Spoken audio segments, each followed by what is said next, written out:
Halo, saya Abis Saputra, selamat datang di konten movie storyline. Seorang tukang jahit di Chicago terpaksa ikut dalam lingkaran kekerasan antar mafia di Amerika. Walau nggak terlibat secara langsung, siapa sangka ternyata dia menjalani peran yang krusial. Film yang akan saya ceritakan kali ini adalah film dengan judul The Outfit, dibintangi sama aktor yang pernah menang Oscar yaitu Mark Rylance. Semoga cara saya bercerita bisa menghibur kalian semua dan langsung aja kita masuk ke alur ceritanya.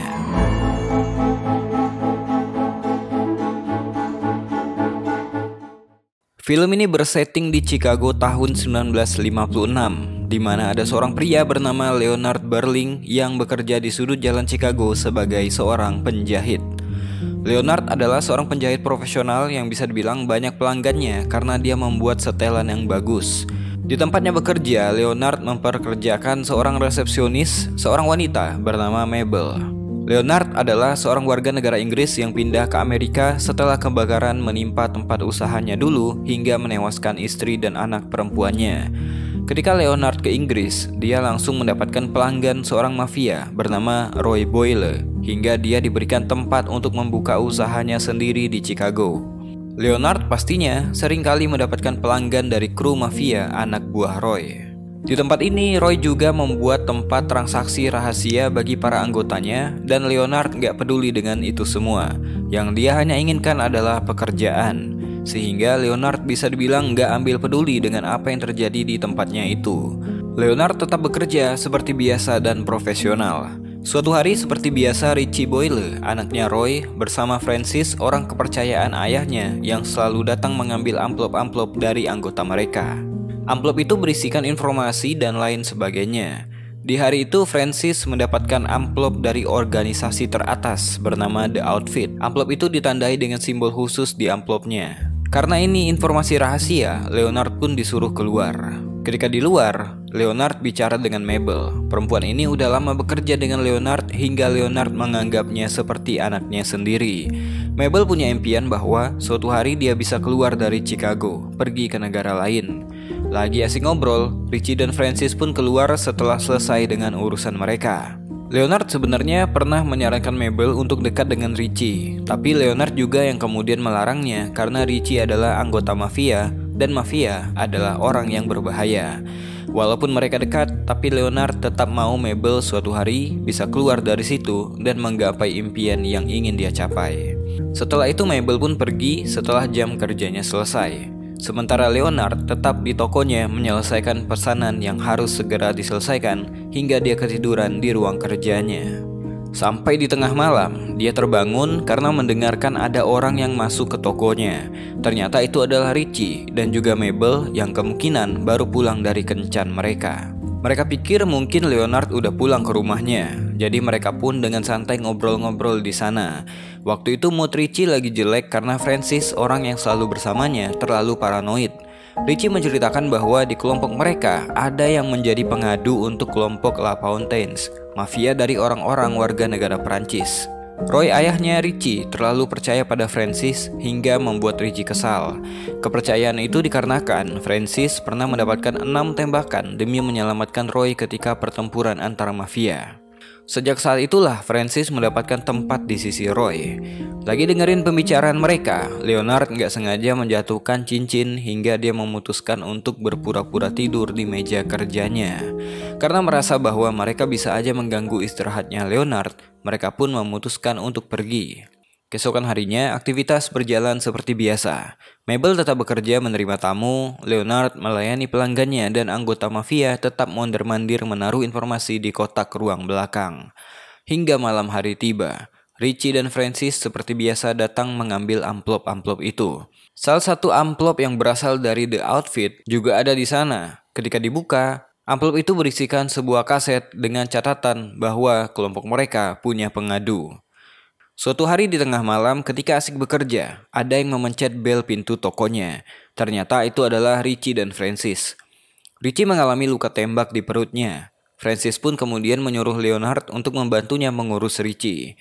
Sambil menyuruh Leonard menekan lukanya Richie, Francis melakukan panggilan telepon ke Roy untuk melaporkan kondisi Richie yang tertembak karena mereka disergap oleh kelompok La Fontaines.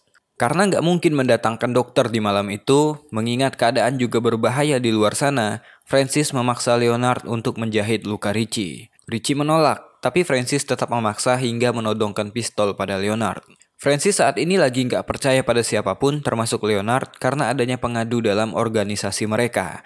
Karena nggak mau mati ditembak, Leonard pun kemudian memutuskan untuk menjahit luka Richie dengan alat jahit pakaian.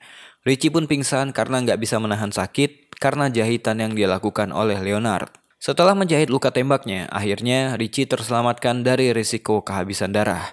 Setelah membersihkan dirinya, Leonard melihat Francis memegang kaset bukti tentang si pengadu. Francis waktu itu menyuruh Leonard menunggu kedatangan Roy dan juga menjaga bukti tersebut. Leonard meminta Francis untuk membawa Richie juga atau paling tidak pergi dengan membawa barang bukti tersebut. Selama ini Leonard nggak peduli dengan yang mereka lakukan, jadi dia memohon pada Francis untuk nggak melibatkannya dalam masalah ini karena dia lemah dan nggak bisa ngapa-ngapain jikalau ada serangan yang datang ke sana. Francis yang menyaksikan gimana Leonard menyelamatkan Richie pun kemudian menaruh kepercayaan pada Leonard. Francis kemudian menceritakan apa isi dalam koper tersebut. Kaset tersebut adalah bukti bahwa mereka lagi disadap oleh FBI dan alat penyadap itu pastinya dipasang oleh si pengadu. Jadi ketika Francis dan Richie ingin mendengarkan kaset itu di tempat kenalan mereka yang punya alat pemutarnya, mereka dipergoki oleh orang-orang La Fontaine sebelum mereka berhasil mendengarkan rekaman itu. Jadi mafia lain ingin merebut kaset ini sebagai alat untuk melawan balik kelompok mereka. Penting untuk mendengarkan isi dari rekaman itu karena mereka jadi bisa mendapatkan di mana lokasi alat sadapnya dipasang hingga mereka bisa mendapatkan si pengadu tersebut. Seandainya Francis punya alat pemutar itu, maka si pengadu nggak akan hidup besok hari. Francis menyuruh Leonard untuk menjaga kaset tersebut dan menunggu Roy datang 3 jam lagi. Nggak mau ambil resiko, sebuah rencana pun dipikirkan oleh Leonard. Ketika lagi menjahit sesuatu, Richie pun bangun dari pingsannya dan menanyakan di mana keberadaan Francis. Leonard mengatakan bahwa Francis keluar untuk mencari cara memutar kaset itu supaya mereka bisa menemukan si pengadu. Richie heran, biasanya Francis nggak akan mudah cerita sama orang lain. Mereka pun ngobrol santai. Leonard menceritakan gimana ketika dia pertama kali datang ke Chicago. Bagaimana Roy ayahnya Richie memberikan tempat pada Leonard dan menjadi pelanggan pertamanya. Ketika itu nggak disangka-sangka, Leonard mengakui sesuatu pada Richie, bahwa dialah si pengadu itu. Dia membiarkan FBI menaruh penyadap di situ dan menjual informasinya. Ternyata Leonard cuma bercanda supaya Richie terhibur. Leonard menceritakan gimana dia selama berpuluh-puluh tahun belajar jadi pemotong pakaian di London, sampai akhirnya blue jeans menjadi fashion yang populer untuk para pria yang gak mampu membeli setelan jas. Salah satu alasan kenapa Leonard pindah ke Amerika. Setelahnya Leonard mengiring pembicaraan dan memancing Richie supaya curiga pada Francis. Leonard menyuruh Richie untuk nggak berpikir bahwa Francis ada hubungannya dengan ini. Francis yang pergi keluar mencari pengadu bukan berarti dia adalah pengadunya. Ngapain repot-repot keluar untuk mencari si pengadu kalau dia adalah pengadunya sendiri? Kalau dia pengadunya, dia akan menghilangkan barang buktinya, kata Leonard. Sebuah omongan yang berhasil mengiring kecurigaan Richie pada Francis. Di saat yang bersamaan, bel pintu pun berbunyi. Richie menyuruh Leonard membukanya. Ternyata itu adalah Francis.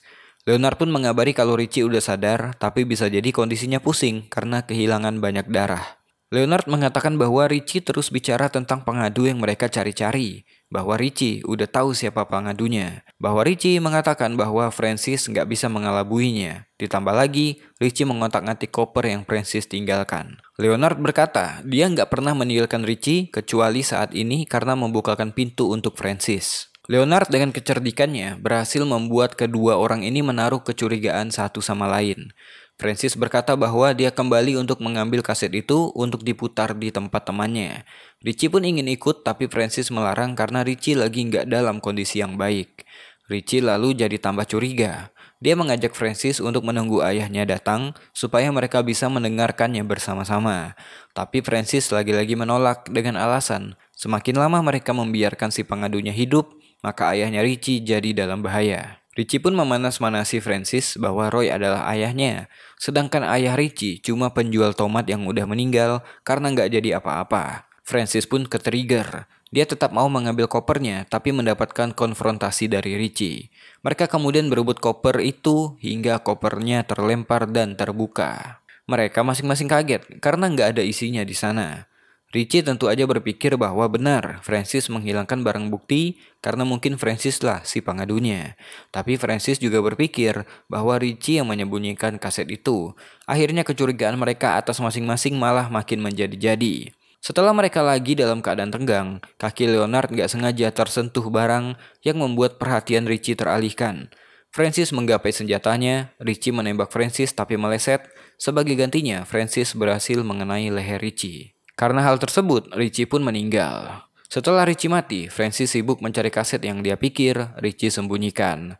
Lagi asik mencari, tiba-tiba Roy tiba di sana. Mereka berdua pun kemudian menyembunyikan Richie di kotak penyimpanan. Selagi Francis membersihkan noda darah, Leonard disuruh membuka pintu dan juga mengajak Roy berbicara sebentar. Ketika Roy masuk bersama bodyguardnya, Francis udah selesai membersihkan noda darah Richie.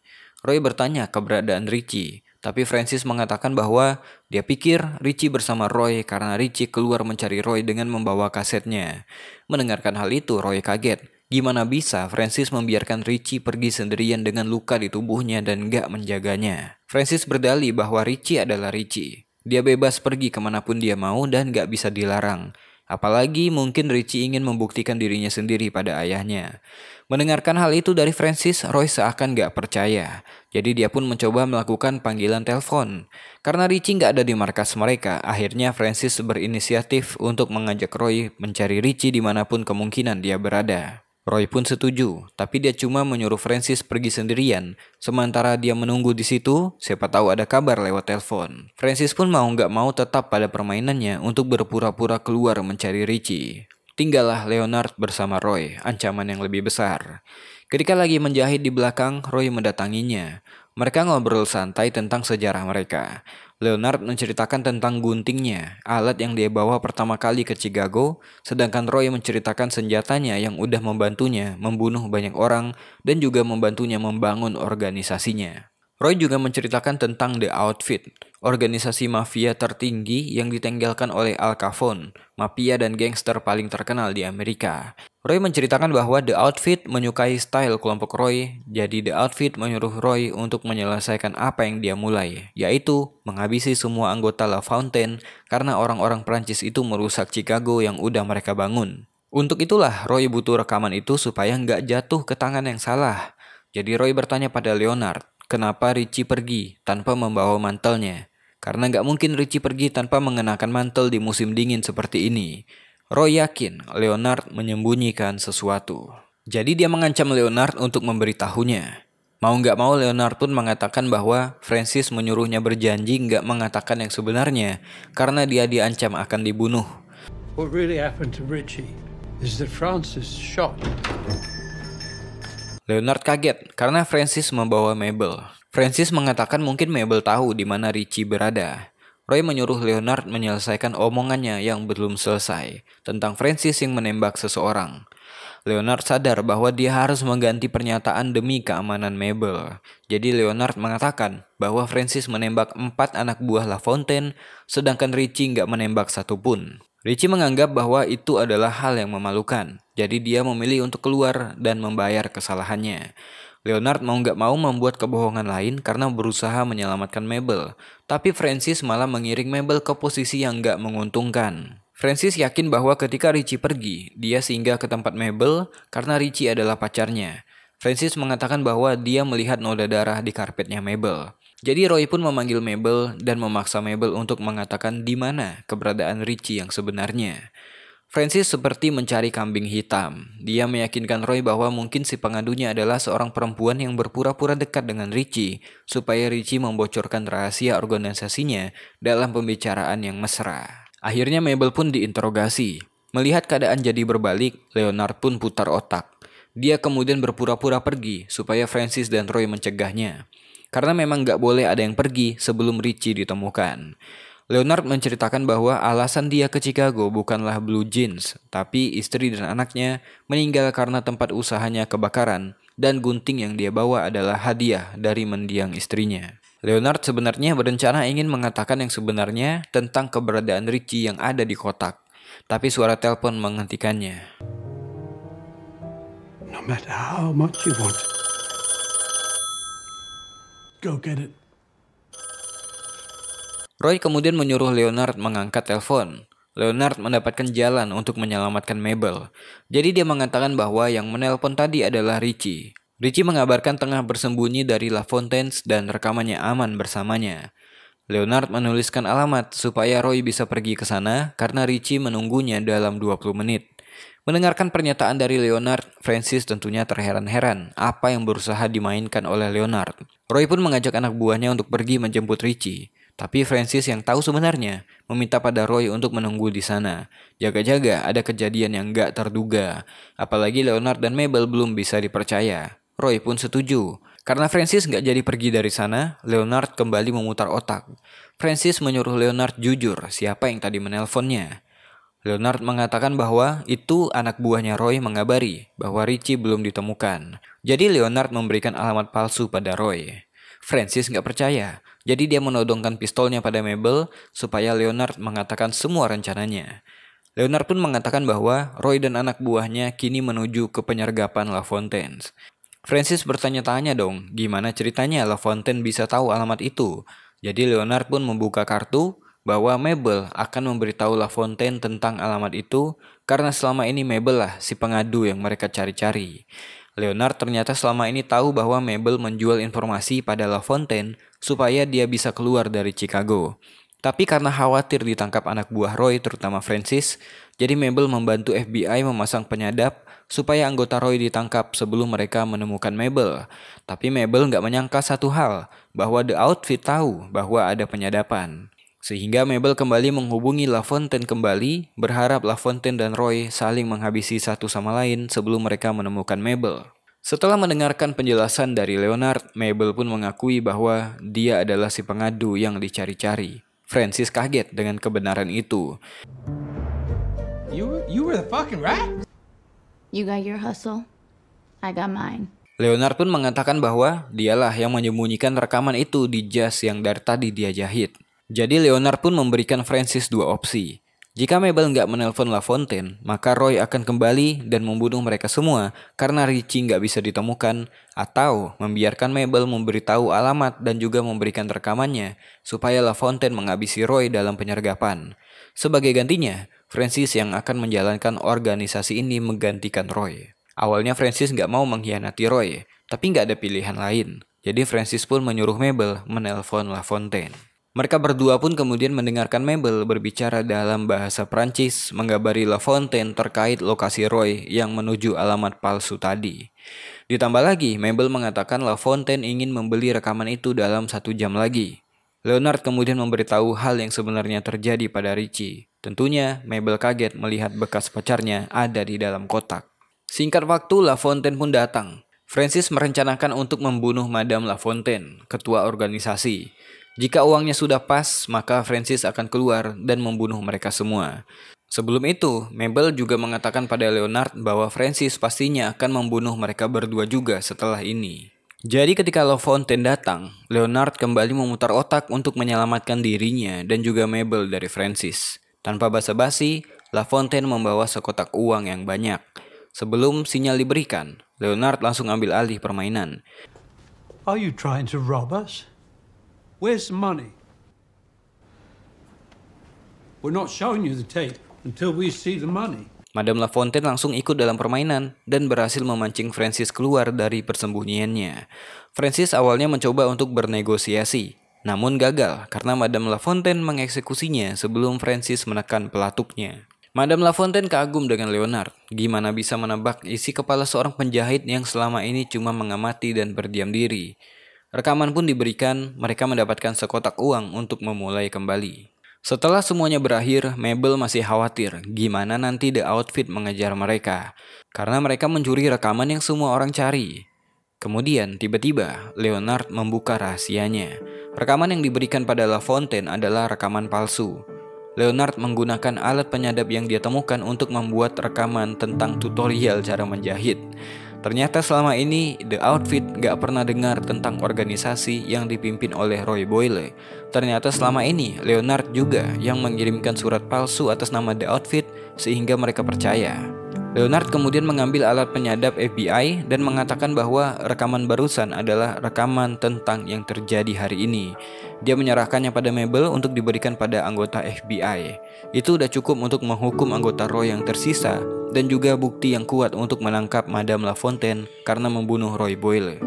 Mabel baru paham bahwa Leonard ternyata yang mengatur semua ini dengan cerdik. Leonard menyuruh Mabel untuk pergi ke suatu tempat yang dia mau. Mabel mau Leonard ikut dengannya, tapi Leonard menolak karena dia bisa memulai kembali seorang diri. Setelah itu mereka pun berpisah dan mengharapkan kebaikan terjadi pada diri mereka masing-masing. Setelah Mabel pergi, Leonard pun mempersiapkan diri meninggalkan TKP. Dia mengenakan baju terbaiknya, mempersiapkan barang bawaannya, dan berencana untuk membakar tempat tersebut. Namun ketika tempat kerja sudah dibakar dan akan bersiap-siap untuk pergi, gak disangka Francis ternyata masih hidup. Dengan sisa tenaganya, dia mencoba menghabisi Leonard. Leonard terkena tembakan di tangannya. Setelah pelurunya habis, Francis mengejar Leonard menggunakan pisau. Sebelum Francis menghabisinya, Leonard kemudian menguak identitas aslinya bahwa sebelum ke Amerika, ternyata dia adalah anggota gangster di London. Di kehidupan sebelumnya, Leonard disuruh melakukan apa yang gak mau Leonard lakukan, karena itulah rumahnya dibakar habis hingga anak istrinya tewas. Sesaat Francis menusuknya dengan pisau, Leonard berhasil menghindar dan membalas Francis dengan tusukan menggunakan gunting potongnya. Setelahnya, di pagi hari, Leonard meninggalkan tokonya yang terbakar untuk memulai kehidupannya kembali. Film pun selesai. Selama ini Leonard berusaha untuk menjauhi semua kekerasan seperti di kehidupannya yang lalu. Gak disangka pindah ke Chicago ternyata membuatnya masuk kembali ke dalam dunia mafia, walaupun gak terlibat secara langsung. Leonard tahu bahwa terlepas dari perlakuan Roy Boyle padanya, kekerasan akan segera menimpanya. Jadi dia memang berencana menunjukkan gimana dia siap untuk menghentikan kejahatan antar geng ini dan ingin Mabel punya nasib yang lebih baik dibandingkan dengan dia dan keluarganya pernah hadapi di London. Mungkin itu aja buat video kali ini. Saya Bisa Putra, to be continued.